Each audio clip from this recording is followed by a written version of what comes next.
দিনটো কাম কৰি কৰি ভাগৰ বেচেৰি টোপনিয়ে গ'ল ইমান যে কাম কৰি থাকে তাই আজৰিয়ে নাই শুই উঠি আকৌ ৰ'বলৈও সময় নাই কামত লাগিয়ে গ'ল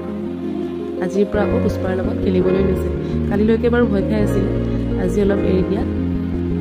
দুইটাই খুব খেলিছে এতিয়া পুষ্পাইহে মানে তাইলৈ ভয় কৰা নিচিনা হৈছে তাইহে তাক কামুৰিবলৈ যায় পুষ্পাৰ আকৌ মাকো আছে আপোনালোকক বাৰু তাইক দেখুওৱা হোৱা নাই তাই কিন্তু আমাৰ এলিক বহুত বেয়া পায় তাই চাগে এনেকৈ ভাবে তাই অহাৰ পিছত তাইলৈ মনটো কমি যাব তাই কিন্তু এলিক একেবাৰে দেখিব নোৱাৰে দেখিলে একদম মুখি থাকিব পুষ্পা তেনেকুৱা নকৰে বাৰু পুষ্পা তাই ভাল পাইছে যেন লাগিছে আৰু খুব ধুনীয়াকৈ তাইৰ লগত খেলি আছে